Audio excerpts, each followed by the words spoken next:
అందరికీ నమస్కారం. నేను మళ్ళీ ఇంట్రడ్యూస్ చేయను. నేను మా మామగారి గురించి ఎంతో చెప్పగలను, కానీ నేను ఒక్క మాట చెప్తాను.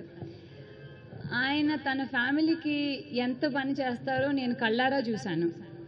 అలాగే ఆయన ఖమ్మం కుటుంబంకి అలాగే సేవ చేస్తారని నాకు పూర్తి నమ్మకం.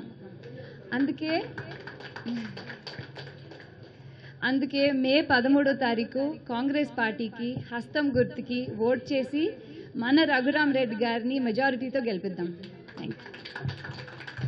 నమస్కారం. మాకు ఈ ఆపర్చునిటీ ఇచ్చినందుకు అపార్ట్మెంట్ ఓనర్స్ ఇంకా అపార్ట్మెంట్లో ఉండే ప్రతి రెసిడెంట్కి ధన్యవాదాలు. నేను మీ సీనన్న బిడ్డని ఆల్రెడీ చెప్పినట్టు, అట్లనే నేను రఘురామ్ రెడ్డి గారి చిన్న కోడల్ని. నేను మా మామయ్య గురించి ఒకటి చెప్తాను. మా నాన్న నన్ను ఎట్లా బాగా చూసుకుంటారో మా మామయ్య నన్ను కానీ ఆశ్రిత అక్కని కానీ అట్లనే చూసుకుంటారు. అదే నమ్మకంతో నేను చెప్తున్నాను, మా నాన్న మీ అందరిని ఎలా చూసుకుంటారో మా మామయ్య కూడా మీ అందరినీ అలానే చూసుకుంటారు. మా నాన్నగారు ఎప్పుడు చెప్తూ ఉంటారు, నాకు ఇంట్లో ఉండే కుటుంబం ఒకటంటే జిల్లాలో ఉండే కుటుంబం అంతే. మామయ్యకి ఒక ఆపర్చునిటీ ఇచ్చి ఈసారి మెంబర్ ఆఫ్ పార్లమెంట్గా ఎలెక్ట్ చేస్తే మా మామయ్య కూడా ఒక రోజు ఇంటికి వచ్చి నాకు ఇదే చెప్తారని భరోసా ఉంది. ఎట్టి పరిస్థితుల్లో మీకున్న ప్రాబ్లమ్స్ని రిజాల్వ్ చేయడానికి మనకున్న బెస్ట్ క్యాండిడేట్ రఘురామ్ రెడ్డి గారు.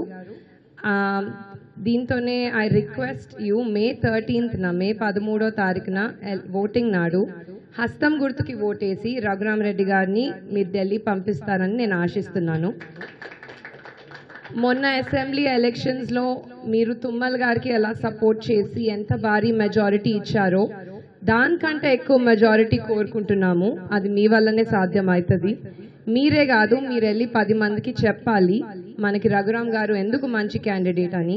మీరు చెప్పాలి హస్తం గుర్తు వస్తే మనకి ఏం జరుగుతుంది అని. కాంగ్రెస్ పార్టీ వల్ల ఖమ్మం జిల్లాకి ఎంత మేలు జరిగిందో మనందరికీ తెలుసు. ఇదే మేలు జరుగుతూ ఉండాలంటే మళ్ళీ కాంగ్రెసే కదా అధికారంలోకి రావాలి. మన దగ్గర ఎట్లయినా బీజేపీ లేదు ఖమ్మం జిల్లాలో. మళ్ళీ బీఆర్ఎస్ అంటారా, వాళ్ళు స్టేట్లోనే లేరు, ఇంకా సెంటర్కి ఎక్కడికి వెళ్తారు?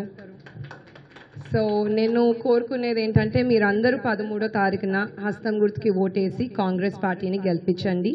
జై కాంగ్రెస్.